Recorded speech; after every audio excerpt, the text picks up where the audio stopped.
2016 was the year that got me started back to reading new comic books. And back to the home base of my favorite characters, DC Comics. The New 52 all but drove me away, as well as the constant reboots, including the New 52.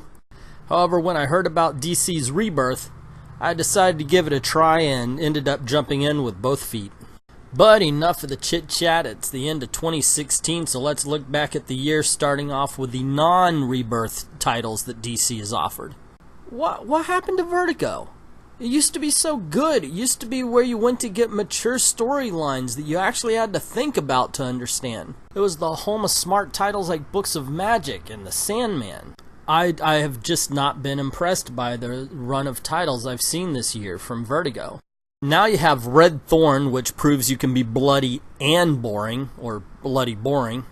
Unfollow is passable at best. It's okay from what I've read of it so far. Clean Room is like a train wreck. I recognize it's bad, but for some reason I just won't look away. Leaving Lucifer as the only actually good book that Vertigo is producing, and they should be doing better. If you want our money, you have to do better. Especially now that the Vertigo titles aren't even the only comics that DC are producing to vie for your mature reader dollars. Towards the end of the year, DC released the DC's Young Animal. Comics for Dangerous Humans was the tagline for this imprint, which, if I understand correctly, was created by Gerard Way, the lead singer of My Chemical Romance. I enjoyed his Umbrella Academy a little bit, but so far, so bad, guys. The worst of the worst is Shade the Changing Girl. Yeah, I know, it was Shade the Changing Man. This is based on that. Her name is Loma Shade, and she's from the planet Meta. I wish I was making that up. I'm not. The whole book is kind of sloppy in art and story, the whole 9 yards, and it's really trying to be clever. As a matter of fact, it seems to be trying to be clever by being sloppy. One of those where the fans and readers would say something along the lines of, if you don't like it, it's because you don't get it. Well, I get it. I don't like it. Not as bad, but still bad, was Mother Panic. If there was ever a bunch of confusion, there's actually no transitions between scenes, yet it goes back and forth in time. And it tries to build tension in the past, but how can you build tension in the past if you're showing the character as an adult in the future?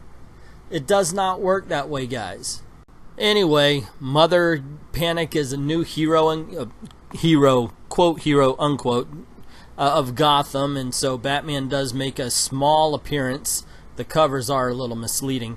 And of course, she calls Batman a pussy just to show off how tough she is. It's a messy, sloppy story. It's art that's okay at best. And overall, it's a waste of time.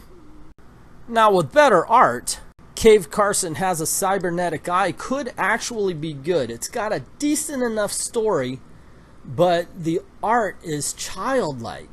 The art is just too cartoonish. It looks like the video game Cell Damage for the old Xbox. A better artist would definitely clean this up. It would make it more serious. We would take it a little more serious, and in the end, I think it would be a better and more fun book. Burrito cover notwithstanding, the Doom Patrol is actually the best of the bunch. However, it almost fell into the Shade the Changing Girl weird for weirdness sake style of comic telling in the first issue. It got better with the second, and by the third I think they caught their stride.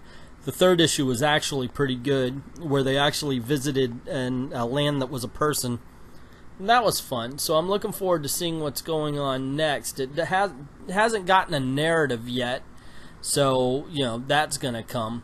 And right now we're just meeting the characters. Like I said, the first issue was bad. However, I'm still looking forward to seeing what they're going to do next. That being said, 1 out of 4 is just not a good track record for a new imprint.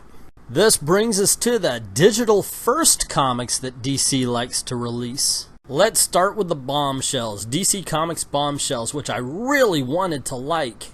My daughters and I are big fans of the statues and the posters. As a matter of fact, just give us any kind of Bombshell merchandise you can. However, the comic it's yet to make us as excited as the merchandise has. Not saying it's bad, and sometimes it's actually pretty good, but overall it's just boring. I was quite surprised to find myself enjoying DC superhero girls a lot better than I did Bombshells. And this is based on a cartoon that's aimed at 12 and 10-year-old little girls, and the stories seem to be more clever. It's definitely more fun. I can recommend it to any kid and to an adult that likes to act like a kid sometime. Which is a perfect but a little bit ham-fisted way to segue into Batman 66 and Steve and Mrs. Peel, because this is absolutely a great mix between good for kids and good for adults. It's cheesy, it's funny, it's campy, it's what you want out of a comic book. It's a lot of fun. It's not great, though. Great comes right after this series ended, in the form of Batman 66 meets Wonder Woman 77. This book is, since it's been out, it's only had 3 chapters so far, but each one have landed in my top 10. It's a fun book, it's an amazing book, and it's something even that you could get your kids into. This brings us to the granddaddy of DC Digital, which is Injustice Gods Among Us. Year 5 ended, and we are caught up to the game. And it was exciting. It was fun to read. It's been a really good trip to find out what happened before we played the game. It was fun, but it was brutal to watch Superman fall into darkness as we catch up to the events of the game that we played. That being said, Injustice Ground Zero has become the Harley Quinn show, and frankly, I'm getting tired of Harley Quinn. I see her way too much. There's no excitement here. I want to get back to the story of the game at the very least. And with that, we go into the final imprint and one title that just happened to be the best of what DC has to offer that is outside of the Rebirth realm. And this is the HannaBarbera relaunch that they did, and they grittied everything up, and they gave it's not gritty in terms of storytelling. It's I mean, the art is better. It's more adult, but it's not so adult that your kids can't enjoy it. This is still something you can share with your kids. It's just that now it's cooler. And the art in these things, my gosh, it's amazing. To see some of the redesigns, my favorite being Fred Flintstone here, who instead of just a fat schlub is actually muscular, and he looks like he could have survived back in the caveman days. The weakest of the bunch is Wacky Raceland, which looks as if it would be a Mad Max style redesign, yet what really could have been a Hanna-Barbera death race ended up not with their stakes cut down, as the narrator told them that everybody must cross the finish line alive. It's got good writing. Sometimes the art is muddled, so you can't tell what character is what, but otherwise it's a fun book. I do recommend it. There's just no denying that it's the weakest of the Hanna-Barbera herd. Then I would have to go with the Flintstones. And mind you, it's still good. It's just that this is a very episodic comic book, much like the TV show. Each issue is an episode of the TV show, and it's fun and it's funny, and the art is really good. I enjoy it quite a bit. There's nothing really bad to say about these Hanna-Barbera titles, and the Flintstones stay true to the characters of the Flintstones while trying to bring about a little bit of real world into it. However, you can't bring too much real world into it, though the last issue I read had the animals talking about their horrible lives as household appliances, which I thought was just way too deep for a Flintstones comic. If you were born in the 70s, if you're a child of the 70s like I was, then Future Quest is a big old geekasm. I mean, literally, look at this lineup. They are in the book, and they are all on the same adventure. And this is an exciting and fun book. It's one of the best that's being produced. It centers around the Quest family, and each hero interacts with them, and it's really, really cool. I mean, how can I say it any other way? The art is actually still cartoonish compared to the other titles, though. I thought that was a very interesting choice, and considering the source material, it's a choice I really did like, because it's not so cartoonish as to turn off a younger person, but it's cartoonish enough to activate the nostalgia feeling within us middle-agers. And this is an action adventure. In all honesty, it's not made to make you think. However, it's just made to let you have fun with it. And the best of the Hanna-Barbera bunch is Scooby Apocalypse. This is actually some of the most fun you can have with a comic book in your hand.